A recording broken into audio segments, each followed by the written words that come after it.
একটি মাত্র আয়াত দিলে আমার মনে হয় যথেষ্ট হয়ে যাইতো, কিন্তু না না, আল্লাহ পাক এই হিসাবে 89 বার 81 বার আল্লাহ পাক মুমিনদেরকে ডাক দিয়েছেন। এক জায়গায় আল্লাহ পাক বলেন কেমনে ডাক দিয়েছে, আমি কিছুগুলা ডাক আপনাদেরকে শোনাই। আমাদের কি আল্লাহ পাক কেমন ভাবে ডাক দিয়েছেন, আল্লাহ পাক আমাদেরকে কেমন মহব্বত করে, কেমন ভালোবাসে।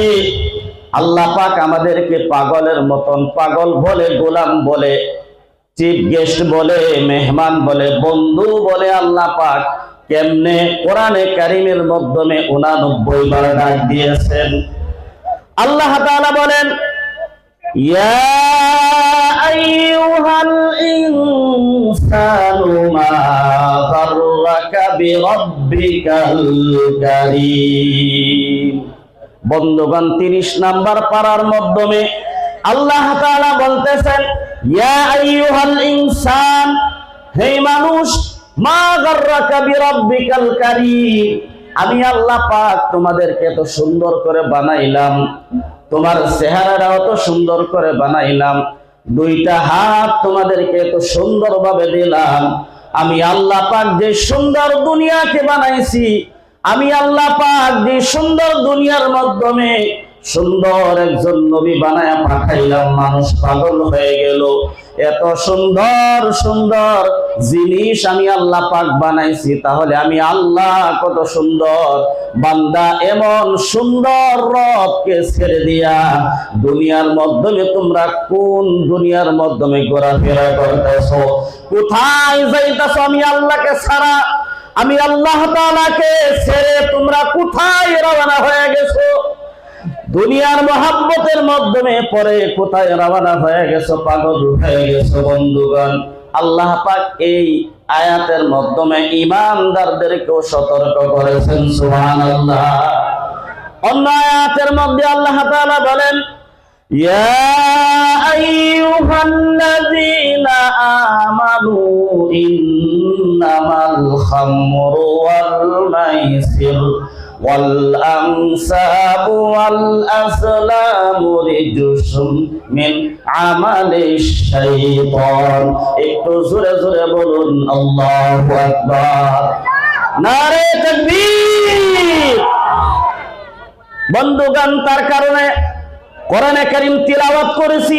কোরআনে কারীম এত দামি সম্পদ, যে কিতাব আল্লাহ পাক বিশ্বনবী মুহাম্মদুর রাসূলুল্লাহ সাল্লাল্লাহু আলাইহি ওয়াসাল্লামের উপরে নাযিল করেছেন। আল্লাহর নবী বলেন, আমি দুনিয়ার মাধ্যমে আমার উম্মতের জন্য সবচেয়ে বড় উপহার, দামি সম্পদ পবিত্র কোরআনে কারীম হাদিয়া স্বরূপ রেখে গেলেন। সুবহানাল্লাহ। এই কোরআনের মাধ্যমে জান্নাতের কথা লেখা আছে, আছে না গো? আছে না? কোরআন কেলা কেলা পড়বার পারি গো, হাত উঠা তো দেখাই যে কোরআন পড়বার পড়তে জানি। মাশাআল্লাহ, ইনশাআল্লাহ। তাহলে বোঝা গেল যে 95% মানুষে কোরআন পড়বার জানে না। একটাই মাত্র কিতাব আল্লাহ তাআলা দিচ্ছে। এই কোরআনটা আমাদের বোঝা দরকার আছে না নাই? আছে না গো?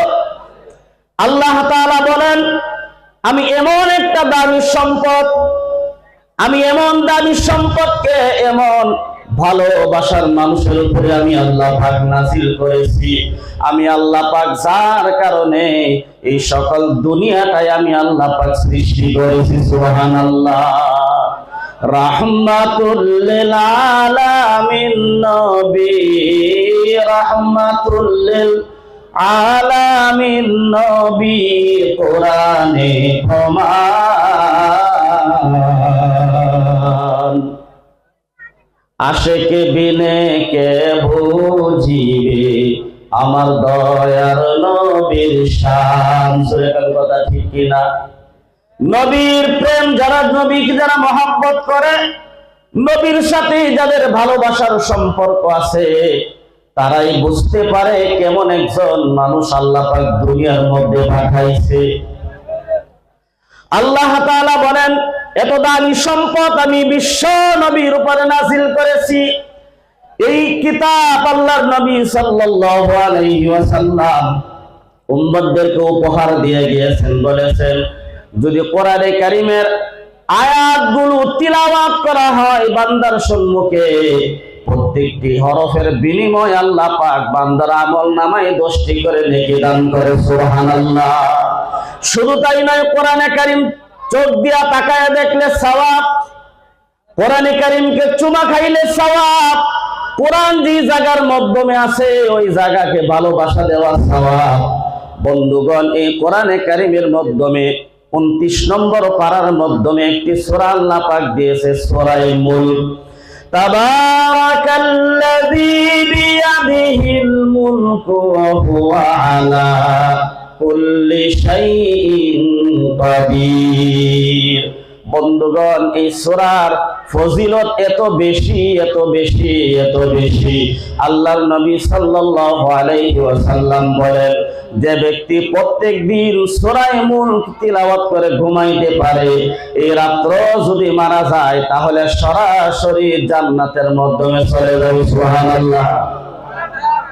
এই সূরা যে ব্যক্তি তিলাওয়াত করবে, দুনিয়ার থেকে বিদায় হওয়ার পর কবরের মাধ্যমে যখন রাখা হবে, বন্ধুগণ, এই যে অন্ধকার কবর, 7 বিচ্ছুর ঘর, যেই ঘরের মাধ্যমে কোনো আলো নাই, কোনো বাতিও নাই।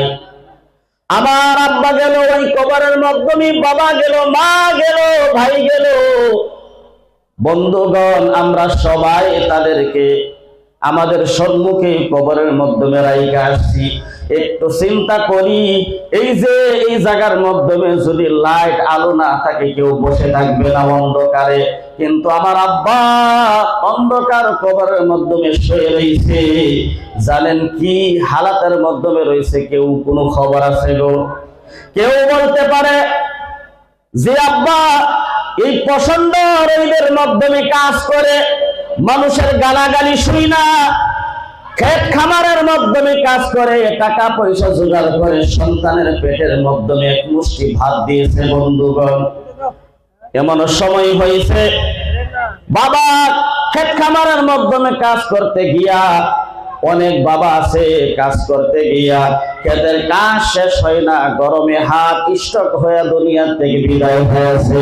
কিন্তু ওই সময় বাবা কাজ ছেড়ে দিলেই বাঁচতে পারতো, কিন্তু না, বাবা বলতেছে আমি সন্তান, দুনিয়ার মাধ্যমে আল্লাহ পাক আমাদেরকে সন্তান দিয়েছে, একটা সন্তান স্কুলের মাধ্যমে লেখাপড়া করে, তাকে খরচা দেওয়া লাগবে। একটা সারা মাদ্রাসার মাধ্যমে দিয়েছি, একজন সন্তানকে আমি মাস্টার বানাইবো, একজন সন্তানকে আমি আলিম বানাইবো, এরপরে আমার বাবার সুখ আবার ফিরে আসবে। বাবা এই চিন্তায় এই জমিনের মাধ্যমে কষ্ট করে আজকে দুনিয়া থেকে বিদায় হয়ে অন্ধকার কবরের মাধ্যমে আব্বা শুয়ে রয়েছে। বন্ধুগণ, এই যে বর্তমান জামানার মাধ্যমে এই জমিনের উপরে কত অত্যাচার আমরা দেখতেছি। বন্ধুগণ, বাবা সন্তানের জন্য কুরবানি হইতে রাজি। কোন মানুষে যদি বাবার উপরে আঘাত করে, মুখের দ্বারা যদি কথা বলে, সন্তান যদি সম্মুখে দাঁড়ানো থাকে, বন্ধুগণ বলেন তো দেখি, শরীরের মাধ্যমে এক বিন্দু পরিমাণ রক্ত থাকতেও বাবাকে কথা বলবে, সন্তানকে ছেড়ে দিবে? ছাড়বে গো? কিন্তু না, আজকে বাবা কবরের মাধ্যমে ঘুমায়া রয়েছে। বন্ধুগণ, এমন বাবা, যে বাবা সন্তানের জন্য বহুত কষ্ট করেছে। বন্ধুগণ, আমার বন্ধুগণ, আল্লাহর নবী সাল্লাল্লাহু আলাইহি ওয়াসাল্লাম বলেন, আমি দুনিয়ায় আসার আগে আমার আব্বা দুনিয়া থেকে বিদায় হয়ে গেছে। যখন দুনিয়ায় আসলাম 6 বছর বয়স হয়েছে, তখন মা আমার দুনিয়া থেকে বিদায় হয়ে গেছে। বন্ধুগণ, যারা বিবাহ করেছি, যারা সন্তানের পিতা হয়েছি, এখন আমরা বুঝবো যে সন্তানকে লালন পালন করতে গিয়ে কত কষ্ট ভোগ করা লাগে। যে কষ্ট ভোগ আমরা করতেছি, ঠিক এমন ভাবেই আমাদের মা বাবাও আমাদের জন্য কষ্ট করেছে। কথা ঠিক কিনা? এই যে শীতের দিন, বন্ধুগণ, মা কাপড় মোপড় নিয়ে আমার কম্বল গত দিয়ে আমার শুয়ে গেছে বিছানার মাধ্যমে। বন্ধুগণ, সন্তান রাত্র যখন গভীর হয়ে গেছে, শিশু সন্তান মার শরীরের মাধ্যমে পেশাব করে দিছে, মা শরীরের মাধ্যমে ঠান্ডা লাগা শুরু হয়ে গেছে, কিন্তু বাবা ব্ল্যাঙ্কেট গায়ে দিয়া আরামে ঘুমাইতেছে, কিন্তু সন্তান যখন পেশাব করেছে কিছুক্ষণ পর মা দেখে শরীরের মাধ্যমে ঠান্ডা লাগা আরম্ভ হয়ে গেছে। মা সন্তানকে থাপ্পড় দেয় না, গালিও দেয় নাই, কিন্তু মা ঘুম থেকে উঠে নিজের শরীরের কাপড় বদলায় না, সর্বপ্রথম মা সন্তানের নিচে হাত দেয়, দেখে সন্তানের নিচে কি ঠান্ডা লাগে কিনা। মা শরীরের মাধ্যমে ঠান্ডা, মা ঘুমাইতে পারে না। আবার মা অসুস্থ, কিন্তু মা অসুস্থর দিকে তাকাইলেন না।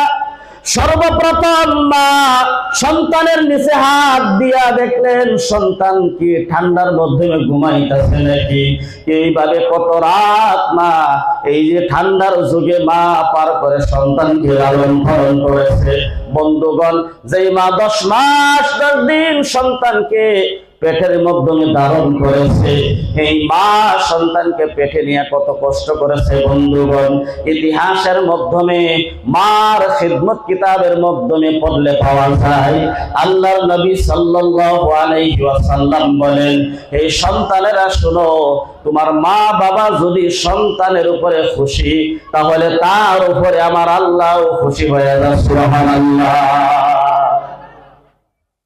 খিদমতে মা দর পে দর কুন সুবহ শাম, তাকে বাসি দর্দ আলম নে কো নাম।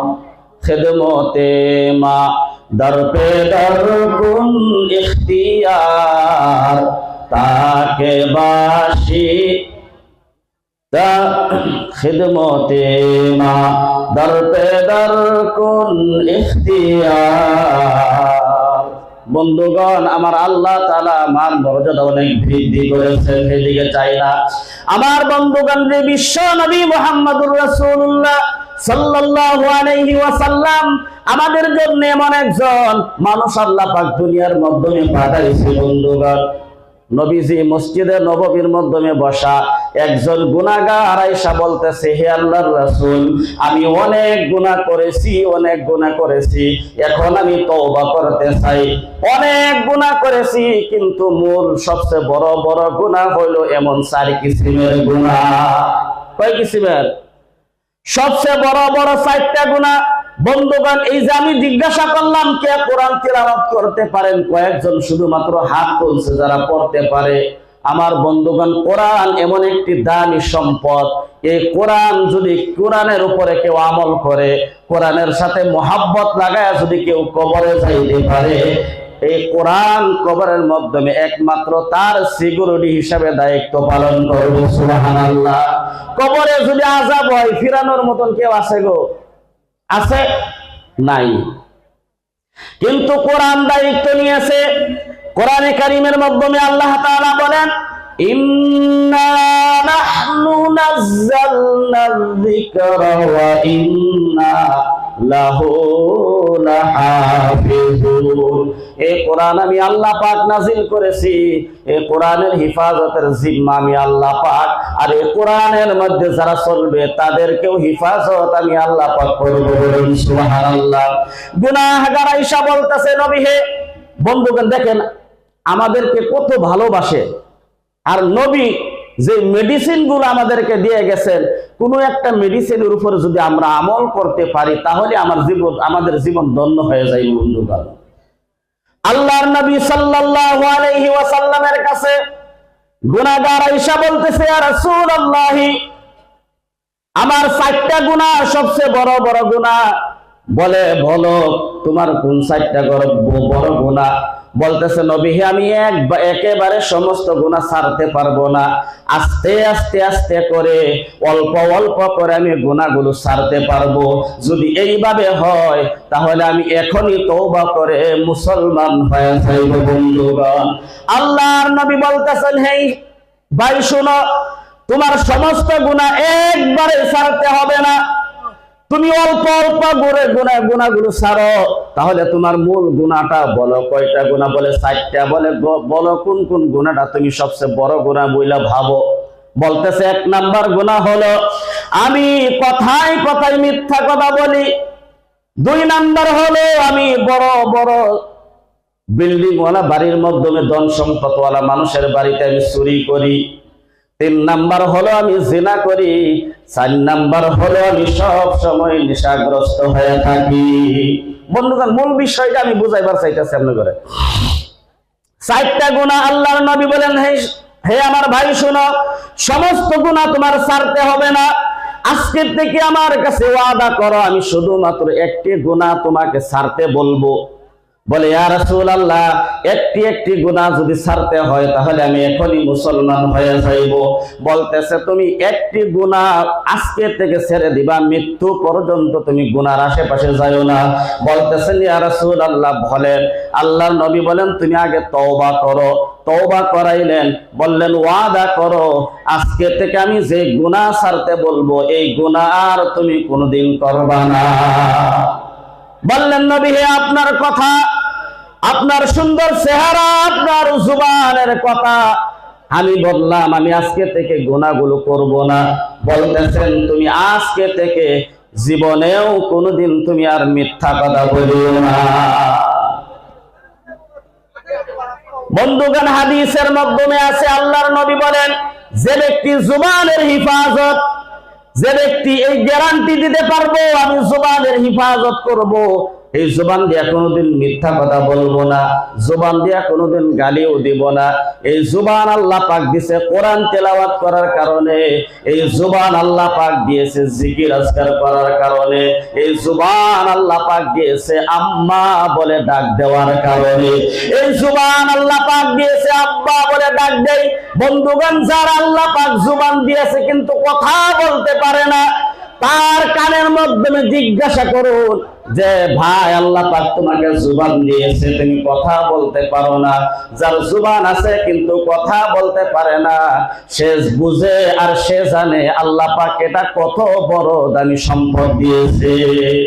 অথচ আমাদেরকে আল্লাহ পাক জুবান দিছে, আমরা এটা দেই মিছা কথা কইতাছি, কই না গো? গীবত করি, মানুষকে গালাগালি করি। হযরত ইমাম মালিক রাহমাতুল্লাহি আলাইহি বলেন যে ব্যক্তি এই জুবানের দ্বারা কাউকে গালি দিল, ওই মানুষটা দিলের মাধ্যমে আঘাত পায় দুনিয়া থেকে বিদায় হয়ে গেল। বন্ধুগণ, সে তার কাছে মাফিও চাইল না। বলে একজন যে ব্যক্তি তাকে তার অন্তরের মাধ্যমে কথার দ্বারা আঘাত পেয়েছে, বন্ধুগণ সে তার কাছ থেকে মাফি নেওয়ার সময় পাইল না। এই ব্যক্তি যত বড় আল্লাহর ওয়ালি হোক, মৃত্যুর সময় সে দুনিয়া থেকে কাফির হয়ে বিদায় হইবে না। আমরা জুবানের দ্বারা কত কিছুই না বলি। বন্ধুগণ, আল্লাহর নবী সর্বপ্রথম তাকে ব্রেক দিলেন, আজকে থেকে তুমি ওয়াদা করো মৃত্যু পর্যন্ত কোনোদিনই তুমি আর এই জুবান দিয়ে মিথ্যা কথা বলবা না, মিথ্যা কথা বলবা না। ওই লোকটা বলতেছেন নবী হে, আমি কথা দিলাম আজ থেকে কোনোদিন আর মিথ্যা কথা বলবো না। দেখেন নবী তার ট্রিটমেন্ট কিভাবে করছে। আল্লাহ তো কোরআনও কইছে যে যতই গুনাহ করে একবার যদি আমাকে আল্লাহ কয়ে ডাক দে আর বলে আল্লাহ তুমি আমাকে মাফ করে দাও, আল্লাহ বলেন বান্দার এক ডাকেই আমি তাকে মাফ করে দেই। সুবহানাল্লাহ।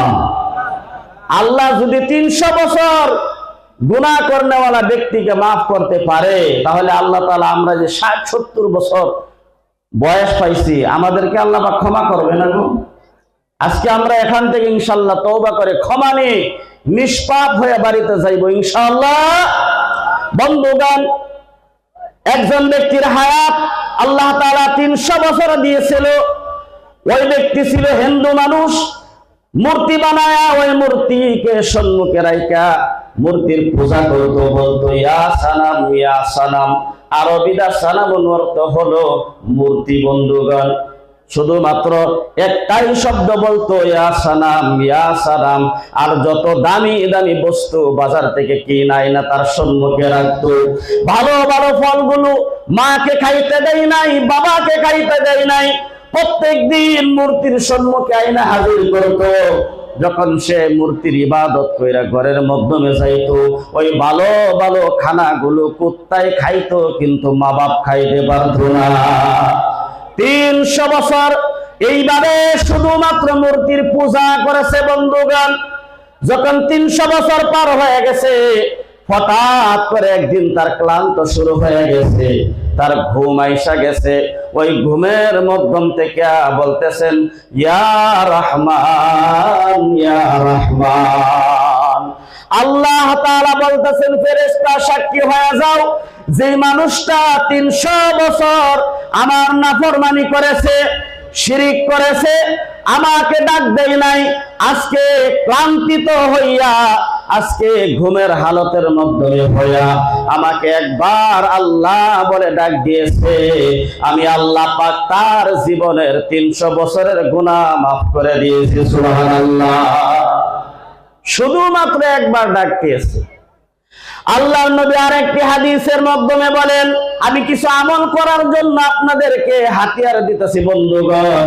আল্লাহর নবী আরেকটি হাদিসের মাধ্যমে বলেছেন, যে ব্যক্তি 2টা বস্তুর গ্যারান্টি দিতে পারে। কয়টা বস্তু? কয়টা গো? 2টা বস্তুর গ্যারান্টি যে ব্যক্তি দিতে পারে, 1 নাম্বার হলো জুবানের গ্যারান্টি, 2 নাম্বার হলো লজ্জাস্থানের গ্যারান্টি। এই 2টা গ্যারান্টি যদি কেউ দিতে পারে, আমি হিফাজত করব, আমি হিফাজত করব, জুবানকে হিফাজত করব, লজ্জাস্থানকে হিফাজত করব। এই 2টা গ্যারান্টি যে ব্যক্তি দিতে পারে, আল্লাহর নবী বলেন, তাকে জান্নাত নেওয়ার গ্যারান্টি আমি আল্লাহ পাক দিয়ে দিলাম। সুবহানাল্লাহ। আল্লাহর নবী বলেন, আমি সুপারিশ করে তাকে জান্নাতে নেওয়ার গ্যারান্টি দিয়ে দিলাম। বন্ধুগণ, আল্লাহর নবী সর্বপ্রথম তার জুবানের ট্রিটমেন্ট করলেন। বলেন, আজকে থেকে কোনোদিন আর মিথ্যা কথা বলিও না। বলেন, আর কোনোদিন মিথ্যা কথা বলবো না। এখন 4 কিসিমের গুনাহ করে, একটু সতর্ক চিন্তা করে কথাগুলো শুনেন। আমি জিজ্ঞাসা করব, একটা গুনাহ বন্ধ করতে বলেছে, গুনাহ বাকি রয়েছে কয়টা? কয়টা রয়েছে গো? 3টা। মনে করেন এর একটা ক্লাস চলতেছে, আপনারা তালিবে ইলম, আমি আপনাদের গুনাহগার উস্তাদ হয়ে বসলাম। এখন যদি আজকে রাত্র যদি আমাদের কেউ মৃত্যু হয়ে যায়, তাহলে তালিবে ইলম মাদ্রাসার ছাত্র হইয়া দুনিয়ার থেকে বিদায় হইয়াম, নিষ্পাপ হইয়া বিদায় হইয়াম, আল্লাহ পাক কবরের আযাব বন্ধ করে দিল, আল্লাহ পাক সরাসরি আমাদেরকে জান্নাত দিব। সুবহানাল্লাহ। আপনারা আমার ছাত্র হইতে রাজি আছেন তো? আছেন? কে কে আছেন হাত তুলি। নারে তাকবীর। বন্ধুগণ, একটা গুনাহ বন্ধ করার জন্য বলেছে, মিথ্যা কথা তুমি বলিও না। গুনাহ রয়ে গেল বন্ধুগণ, 3টা গুনাহ বাকি রয়ে গেছে। বাড়িতে আয়েশা বলতেছে, বন্ধু বান্ধবদেরকে ডাক দিয়ে বলছে, হে বন্ধুরা, আমি আল্লাহর নবীর কাছে হাত ধরে তওবা করেছি, আজকে থেকে মৃত্যু পর্যন্ত কোনোদিন মিথ্যা কথা বলবো না। আমরা তো বহুত বড় বড় চুরি করি। বন্ধুদেরকে বলতেছে, যাও, নবী তো চুরি করার কারণে মানা করে নাই। ওই 3টা গুনার মাধ্যমে একটা হলো চুরি করা। নবী তো চুরি করার জন্য মানা করে নাই। আজকে রাত্রে কমপক্ষে 2 কোটি টাকার চুরি করে ফেলবো, জীবনে যাতে আর চুরি করা না লাগে। বন্ধু বান্ধবদেরকে ডাইকা হাজির করলো। কথা আমি হুঁশিয়ার দেখেন, যে নবী কইছে মিছা কথা না কওয়ার কারণে, কিন্তু চুরি করা তো নবী মানা করছে না। বন্ধুদেরকে ডাইকা হাজির কইরা বলতেছে, চলো আজকে বহুত বড় চুরি করব, ডাকাতি করব। ডাকাতির প্রস্তুতি নিয়ে, চুরির প্রস্তুতি নিয়ে বন্ধুগণ রওনা হয়ে গেছে। যেই বাড়ির মাধ্যমে চুরি করবে বন্ধুগণ, ওই বাড়ির সম্মুখে গিয়ে হাজির হয়ে গেল। ওই বাড়ির সম্মুখে গিয়ে হাজির হওয়ার পর চুরি করার প্ল্যান বাড়ির দিকে বানায় নিয়েছে বন্ধুগণ। চুরি করা যখন আরম্ভ করবে, তখন তার ব্রেনের মাধ্যমে আল্লাহ পাকের কুদরতি পক্ষ থেকে চুরি করা বন্ধ করার কারণে আল্লাহ পাক তীর মেরে দিয়েছে। সুবহানাল্লাহ। আল্লাহ বলতেছেন, হে আব্দুর রহমান, সতর্ক হয়ে যা। তুই নবীর হাতের মাধ্যমে হাত ধরেছো, যার কারণে আমি আল্লাহ পাক সারা দুনিয়াকে সৃষ্টি করেছি, আমি আল্লাহ পাক তোমাকেও বানাইছি। হে আব্দুর রহমান, সতর্ক হয়ে যাও। আব্দুর রহমান সতর্ক হয়ে যাও, তোমাকে কালকে যখন নবী জিজ্ঞাসা করবে মসজিদের মাধ্যমে, আব্দুর রহমান তুমি আজকে রাত্রে চুরি করছো কিনা, যদি তুমি করো তাহলে তোমার তো কালকে মিথ্যা কথা বলা লাগবে। আর যদি বলো যে আমি মিথ্যা কথা বলবো না, তাহলে সাহাবায়ে কেরামের সম্মুখে তোমার লাঞ্ছিত বঞ্চিত হইতে হবে, অপমানিত হইতে হবে। তার কারণ হলো আজকে রাত্রে যদি তুমি চুরি করার মাধ্যমে ধরা পড়ে যাও, মানুষে তোমারে মারপিট করবে। যখন তুমি নবীর সম্মুখে গিয়ে হাজির হইবা, মানুষে বলবে কালকে রাত্রে চুরি করেছে, মানুষে তাকে জনমের মতন সাইজ করে ফেলেছে।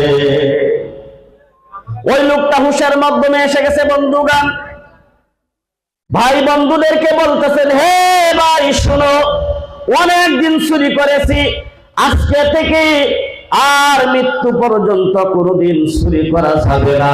তার কারণ আমি নবীর হাতের মাধ্যমে হাত ধরে তওবা করেছি, আমি নবীর জুবান দিয়া যে কথা নবীর সাথে ওয়াদা করেছি, আমি নবীর সম্মুখে যখন মাথা নত করেছি, আমি আর জীবনে চুরি করব না। আজকে থেকে চুরি বন্ধ করে দিলাম। বন্ধুরা বলতেছেন, কি করলা? চুরি যদি না করি তাহলে আমাদের দামি দামি কার গুলা কেমনে চলবো? আমাদের যেই মস্তানি ফিস গুলা দেয় আমরা বড় বড় জায়গার মাধ্যমে লিগার গুলা কিভাবে চলবো?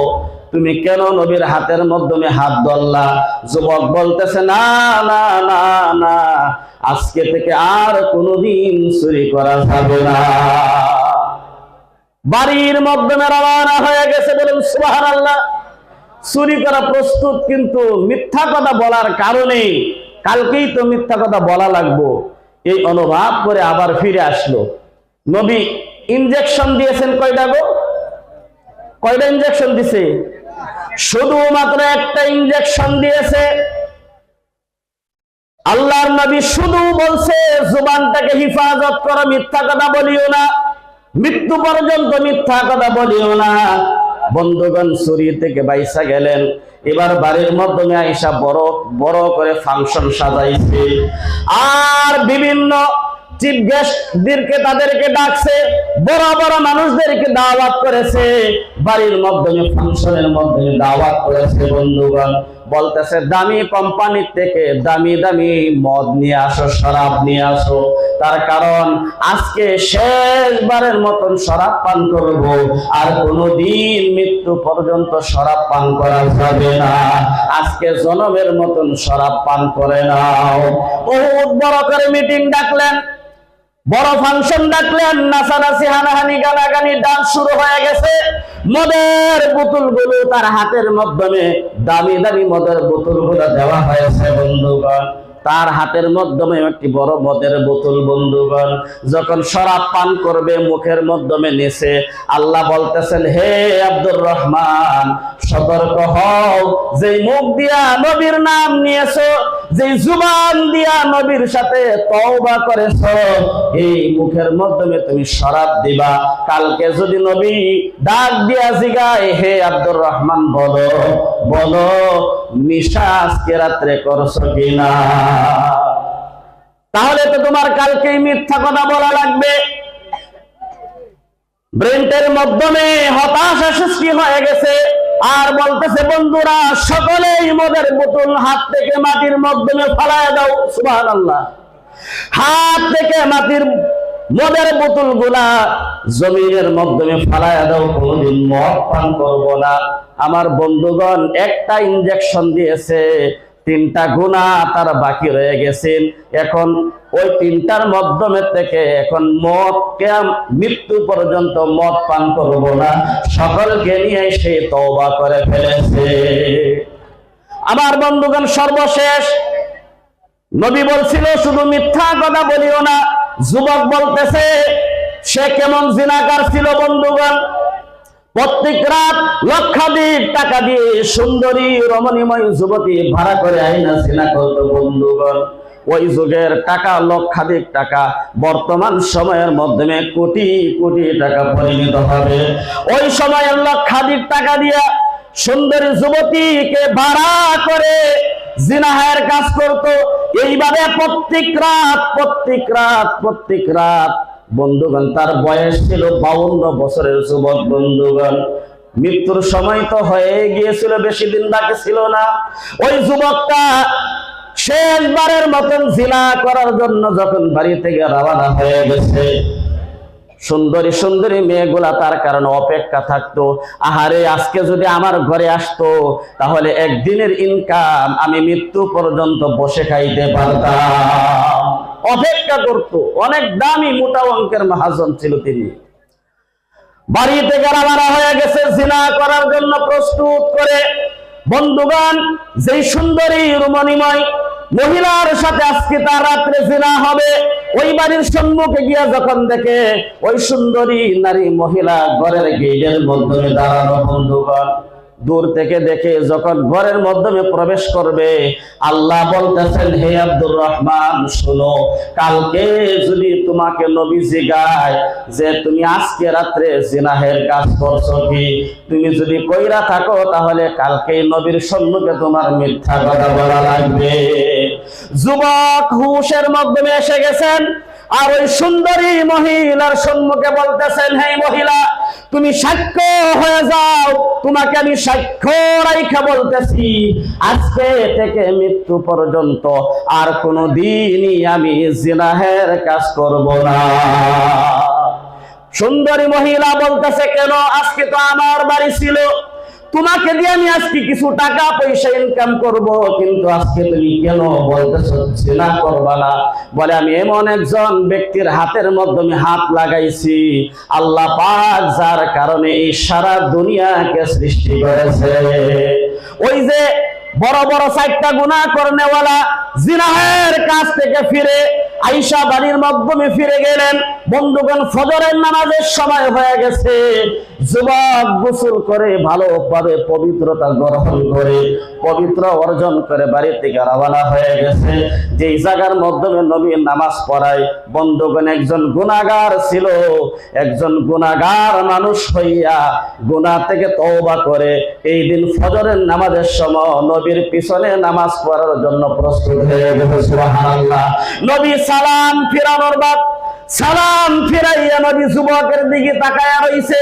যুবকের চেহারার মাধ্যমে মুস্কি হাসি। বন্ধুগণ, যুবক নবীর চেহারার দিকে তাকায়া রইছে।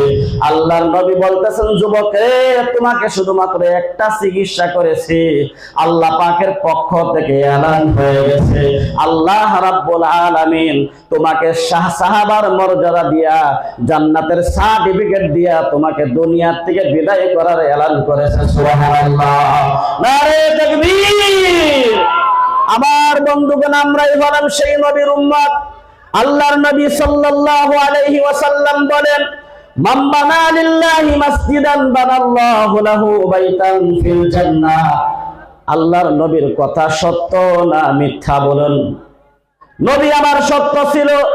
নবী যেমন সত্য, নবীর কথাও গুলো সত্য। বন্ধুগণ, আল্লাহর নবী বলছেন, কথার দিকে আপনারা ধ্যান দেন। মান বানা লিল্লাহি মাসজিদান, যে ব্যক্তি মসজিদ বানাইলো, বানাল্লাহু লাহু বাইতান ফিল জান্নাত, আল্লাহ পাক যে ব্যক্তি মসজিদ বানায় তার জন্য জান্নাতের মাধ্যমে একটা ঘর নির্মাণ করে। সুবহানাল্লাহ। আমার বন্ধুগণ, একটু খেয়াল করেন হাদিসের দিকে, হাদিসের শব্দগুলো আল্লাহ নবী কিভাবে বলেছেন। একজন ব্যক্তি, একজন আল্লাহ পাকের বান্দা এই আয়াত, এই হাদিসটা যখন শুনলেন যে একজন মানুষে যদি একটা মসজিদ নির্মাণ করতে পারে, আল্লাহর নবী বলেছেন তার কারণে জান্নাতের মাধ্যমে বিশাল একটা ঘর নির্মাণ করে। কেমন ঘর হবে? কেমন ঘর? আল্লাহর নবী বলেন এই ঘরটা হবে এই দুনিয়া 10টা দুনিয়ার মতন একটা ঘর। সুবহানাল্লাহ। বন্ধুগণ, জান্নাতের মাধ্যমে যার কারণে ঘর বানানো হয়ে যায়, ওই ব্যক্তিকে আবার পুনরায় জাহান্নামের মাধ্যমে ফিরে যাবে। এই যে আমরা এখানে বসে রয়েছি, এটা জান্নাতের বাগান। কিসের বাগান গো? জান্নাতের বাগান। এখন যদি আমরা, খোদা না করুক, এখনো যদি আমরা এই জায়গার মাধ্যমে কেউ একজন মারা যায়, তাহলে জান্নাতি মানুষ কি জাহান্নামে যাবে কি না জান্নাতে যাবে? আল্লাহ তাআলা বলেন, ইন্নাল্লাযীনা আমানু ওয়া আমিলুস সালিহাত সালিহাতি কানাত লাহুম জান্নাতুল ফিরদাউসি নুজুলা। বন্ধুগণ, খালিদিনা ফিহা আবাদা, যে একবার জান্নাত যাবে আল্লাহ পাক তাকে আর কখনোই জান্নাত থেকে বের করবে না। হযরত ইদ্রিস আলাইহিস সালাম বন্ধুগণ, আজরাইলের সাথে ভালো সম্পর্ক ছিল। আজরাইল যখন রাস্তা দিয়ে যাইতেছে, ঘোরাফেরা করতেছে, হযরত ইদ্রিস আলাইহিস সালামের সাথে দেখা হয়ে গেল। আল্লাহ পাকের হুকুমে একজন জান কবজ করার জন্য রওনা হয়েছিল। পয়গম্বর ইদ্রিস আলাইহিস সালাম বলতেছেন, হে আজরাইল ভাই শোনো, দুনিয়ার মাধ্যমে হাজার হাজার হাজার হাজার মানুষের জান তুমি কবজ করছো। জান কবজ করা কতটুকু কষ্ট আমাকে একবার দেখাও, কেমনে জান কবজ করো, জান কবজ করা কেমনে আমাকে একবার দেখাও।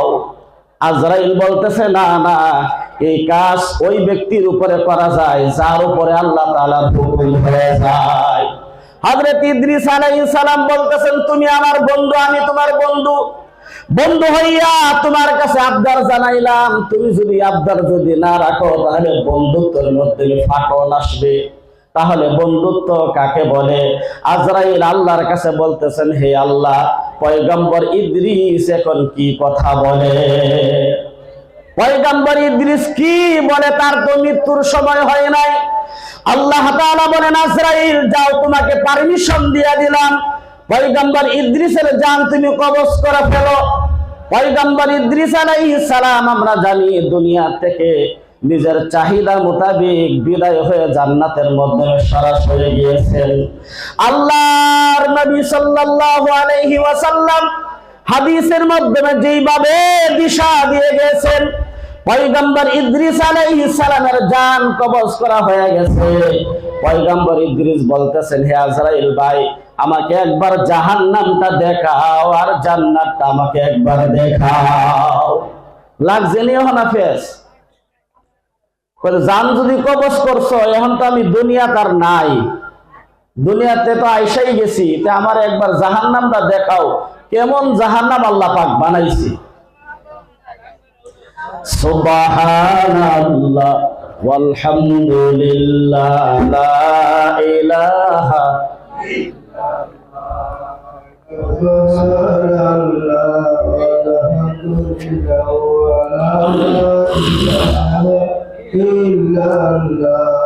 পয়গম্বর ইদ্রিস আলাইহিস সালাম বলতেছে, আমাকে জাহান্নামটা দেখাও একবার, জান্নাতটা একবার দেখাও। আল্লাহ তাআলার কাছে আজরাইল বলতেছেন, হে আল্লাহ, কেমন পাগলের বারাত তুমি আমাকে পাঠাইলা, কেমন পাগলের কাছে আমি আসলাম। এখন বলতেছে জাহান্নাম দেখানোর জন্য, জান্নাত দেখানোর জন্য। আল্লাহ বলতেছেন, হে আজরাইল শোনো, বন্ধু হইয়া তোমার কাছে যা বলছে তুমি তার কাজকে সমাধান করো। বলতেছে ইদ্রিস শোনো, জাহান্নামের মাধ্যমে যাইবা আবার আসবা। বলে কি যাইবো আর আসবো মানে? যে যত স্পিডে যাব তার থেকে আরো দ্রুত গতিতে আমি বের হয়ে আসবো। সুবহানাল্লাহ বলেন। কারণ জাহান্নাম তো এটা আরামের জায়গা না, আরামের জায়গা, জাহান্নাম আরামের জায়গা না, আমি দেরি করব কেন? পয়গম্বর ইদ্রিস আলাইহিস সালাম জাহান্নামের মাধ্যমে ঢুকে গেলেন। ঢুকা দেরি হয়েছে, বের হইতে দেরি হয় নাই। বলতেছেন আজরাইল শোনো, জাহান্নামে তো খারাপ জায়গা, জাহান্নামে তো খারাপ জায়গা। জাহান্নামের মাধ্যমে ঢোকার পর খালি শুনি মানুষের চিৎকার, মানুষ জাহান্নামের মাধ্যমে জ্বলতেছে, পড়তেছে আর বলতেছে, আল্লাহ আমাকে বাঁচাও, আমাকে বাঁচাও, আমাকে বাঁচাও। শুধুমাত্র আল্লাহ পাকের কাছে বান্দা বলতেছে, আমাকে বাঁচাও, আমাকে বাঁচাও, জাহান্নামে তো খারাপ জায়গা। হে আজরাইল শোনো, জাহান্নামের মাধ্যমে যেতে চাই না, একবার আমাকে জান্নাতের দৃশ্যটা একবার দেখতে দাও। বলতেছে, না না, জান্নাত দেখানো যাবে না। তার কারণ হলো, যে ব্যক্তি জান্নাতের মাধ্যমে একবার প্রবেশ করে সে জান্নাত থেকে আর বের হইতে চায় না। আল্লাহ পাক তাকে বের করবেও না, সে নিজেও চাইবেও না। তুমি জান্নাতে যেতে পারবা না। বলে আমি যাইবো আর আসবো, আমাকে একবার যেতে দাও। আল্লাহ বলেন, আজরাইল পারমিশন দাও হযরত ইদ্রিসকে জান্নাতে যাওয়ার জন্য। পারমিশন দেওয়ার সাথে সাথে একটা দৌড় দিয়ে জান্নাতের ভিতরে প্রবেশ করে ফেললেন। আজরাইল বলতেছে তাড়াতাড়ি বের হয়ে আসো। হযরত ইদ্রিস আলাইহিস সালাম বলতেছেন কেমনে তাড়াতাড়ি আসবো, কেমনে আসবো? আজরাইল বলো, আল্লাহ পাক মানুষ দুনিয়ার মধ্যে পাঠাইছে কয়বার? বলে একবার। আবার আসবে কয়বার? বলে আসবেও একবার। মানুষ দুনিয়ার মাধ্যমে একবার গিয়েছে, একবার মৃত্যু হবে। আমি তো একবার মরে গেছি, আমার তো আর মরণের দরকার নাই। আজরাইল বলতেছে আল্লাহ কার কাছে পাঠাইলা? এখন তো আমি ফাইসা গেছি, জান্নাতের মধ্যে পাঠাইয়া মাবুদ রে, এখন তো ইদ্রিস আর জান্নাত থেকে বের হয় না। আল্লাহ তাআলা বলতেছেন আজরাইল শোনো, আমি ইদ্রিসের কপালের মাধ্যমে, তার তকদিরের মাধ্যমে এইটাই লিখেছিলাম। সুবহানাল্লাহ। বলে আমি তার নসিবের মাধ্যমে এইটাই লিখছিলাম, সে জান্নাতে যাবে আর আসবে না। আমার বন্ধুগণ, আল্লাহর নবী সাল্লাল্লাহু আলাইহি ওয়াসাল্লাম বলেন আমরা তো সকলেরই যাওয়া লাগবে না গো। একবার আমরা মনে করি যে আমাদের সাকরাত শুরু হয়ে গেছে, একটু ঘুরে আসি সাকরাত থেকে, কেমন লাগে জায়গাটা। আল্লাহর নবী বলছেন মানুষের যখন সাকরাত শুরু হয়ে যায়, আজরাইল যখন তার সম্মুখে আইসা যায়, আমার বন্ধুগণ তার আগে দুইজন ফেরেশতা তার মাথার পাশে বৈশা যায়। বন্ধুগণ দেখবেন মানুষজন মরার যখন তার সাকরাত যখন শুরু হয়ে যায়, মরণ যখন তার সম্মুখে আইসা যায়, দেখবেন মাথা এইদিকে ঘোরায় ওইদিকে ঘোরায়, আরো কোন সময় আস্তে আস্তে দেখবেন তার চোখ দিয়া ফোঁটা ফোঁটা পানি বের হয়, হয় না গো? মানুষ মরার সময় কেউ হাসে, আবার কারো চোখ দিয়া পানি বের হয়। আল্লাহর নবী বলেন একজন ফেরেশতা তার মাথার সম্মুখে আইসা বলে হে বান্দারে শোনো, হে নবীর উম্মত শোনো, আমাকে আল্লাহ পাক পানির দায়িত্ব দিয়েছিলেন যতদিন তুমি দুনিয়ার মধ্যে তুমি জীবিত ছিলা। যখন তোমার পিপাসা লাগতো আমি ফেরেশতা পানির গ্লাসটা তোমার সম্মুখে নিয়ে হাজির করে দিতাম। এই যে আমাদের পানির প্রয়োজন হয়, আমরা ভাবি পানির পিপাসা লাগছে, একজনকে বললেই দৌড় দিয়ে এক গ্লাস পানি নিয়ে আসে, ঘরের বউকে বললে বউ পানি নিয়ে আসে, সন্তান আইসাদের। কথাটা এমন না। এই ফেরেশতা যে ফেরেশতা আপনার খিদমত করে, ওই ফেরেশতার হুকুমে একজন মানুষ পানি আনতে রওনা হয়ে যায়। বলতেছেন আল্লাহ পাক আমাকে পানির জিম্মা দিয়েছিল, এখন তোমার মৃত্যুর সময় হয়ে গেছে, তোমার গলাটা শুকায় গেছে, কিন্তু আমি 7 আসমান তালাশ করলাম, 7 জমিন আমি তালাশ করলাম, কোথাও তোমার পানির মধ্যে নাম লেখা নাই। তোমার কারণে বিন্দু পরিমাণ পানি আমি তালাশ করে কোথাও পাইনি। ওই লোকটা তখন ভাবে হারে আল্লাহ পাক সারাটা দুনিয়া 4টা ভাগ করে 3টা ভাগ শুধু পানি আর পানি বানাইছে, সাগরের কোনো অভাব নাই, শুধু পানি আর পানি। আমি দেখতে পাচ্ছি আমার সম্মুখে পানির গ্লাস রাখা, কিন্তু ফেরেশতা বলতেছে আমার জন্য 1 বিন্দু পরিমাণ পানি নাই। ওই লোকটা যখন এই কথাটা শুনে বন্ধুগণ তার চোখ দিয়া পানি বের হয়ে যায়। শুধুমাত্র কান্দে আহারে কি করলাম, যা কিছু দুনিয়ার মধ্যে কামাই করলাম, মাটি জমি ইত্যাদি যা কিছু আমি কামাই করলাম, সব কিছু দুনিয়ার মধ্যে হইতাছি। 2 নম্বর ফেরেশতা বলে হে ভাই, আমি 7 আসমান 7 জমিন আমি তালাশ করলাম, আমি পানির পর্দা উঠায়া উঠায়া তোমার জন্য আমি তালাশ করেছি। আসমানের পর্দা উঠায়া উঠায়া এক একটা পৃষ্ঠা পৃষ্ঠা করে আমি তালাশ করে দেখলাম, কোন আসমানের মাধ্যমেও না, জমিনের মাধ্যমেও না, তোমার কারণে কোন এক জায়গার মাধ্যমে বিন্দু পরিমাণ রিজিক আমি তালাশ করে পাইনি। তোমার কারণে 1 লুকমা রিজিক আমি কোথাও তালাশ করে পাই নাই। এই সময়ের মাধ্যমে মানুষটা চোখ দিয়া পানি বের করে হাই হাই করে কান্দে আহারে এত টাকার মালিক আমি ছিলাম, এত ধন সম্পদ আমার ছিল, এত টাকার মালিক আমি ছিলাম, আমার ঘরের মাধ্যমে খানার কোনো অভাব নাই। আজকে ফেরেশতা বলতেছে আমার কারণে 1 লুকমা রিজিক কোথাও তালাশ করে পাই না। আমার বন্ধুগণ, এই যে আমার আব্বা দুনিয়ার থেকে বিদায় হয়ে গেছে, যেই হিসাবে আমার আব্বা দুনিয়ার থেকে বিদায় হয়ে গেছে, এই হিসাবেও তার মানুষ আছে এখানে বসা যাদের আব্বা দুনিয়া থেকে বিদায় হয়ে গেছে। একদিন এমন হবে আপনার সন্তান জীবিত থাকবে, আপনার সন্তানের সম্মুখ দিয়া বাবার লাশটা কবরের মাধ্যমে নিয়ে যাইবে। যেই হিসাবে আপনার বাবার লাশটা আপনি কবরের মাধ্যমে নিয়ে গেলেন, মার লাশটা কবরের মাধ্যমে নিয়ে গেলেন, এই হিসাবেও প্রত্যেকেরই এই হিসাবে সব কিছু ফালায়া দুনিয়া থেকে বিদায় হয়ে লাগবে। আল্লাহর নবী সাল্লাল্লাহু আলাইহি ওয়াসাল্লাম বলেন, যে ব্যক্তি দুনিয়ার মাধ্যমে মা বাবার জন্য কিছু করতে চায়, বন্ধুগণ, যেই বাবা অনেক কষ্ট করেছে, যে আম্মা অনেক কষ্ট করেছে, এই আম্মার জন্য যদি কিছু কষ্ট করতে চাই, আল মসজিদু বাইতুল্লাহ, মসজিদ হলো আমার ঘর, এ ব্যক্তি জানে মা বাবার নামে মসজিদটাকে সৌন্দর্য করে। আল্লাহর নবী সাল্লাল্লাহু আলাইহি ওয়াসাল্লামকে সাহাবায়ে কেরাম জিজ্ঞাসা করলেন, নবী হে, আমার আব্বা দুনিয়ার থেকে বিদায় হয়ে গেছে, মা আমার দুনিয়ার থেকে বিদায় হয়ে গেছে, আমি মার কারণে যদি কিছু করি তাহলে আমার মার লাভবানটা কি হবে? আল্লাহর নবী বলেন যে তুমি যদি তোমার মা বাবার জন্য কিছু করতে পারো তাহলে বলো মসজিদের মাধ্যমে একটা মসজিদ যদি তুমি বানাইতে পারো। আল্লাহর নবী বলেছেন তোমার কারণে জান্নাতের মধ্যে যেমন একটা ঘর আল্লাহ পাক বানাইছে, কোন ব্যক্তি যদি মসজিদের মধ্যে সাহায্য করে আল্লাহ পাক সেই মা বাবার কারণে কবরটাকে জান্নাতের বাগিচা বানায় দেয়। সুবহানাল্লাহ, নারে তাকবীর। আমার বন্ধুগণ, মহব্বতের আব্বা ছিল, মহব্বতের আম্মা ছিল।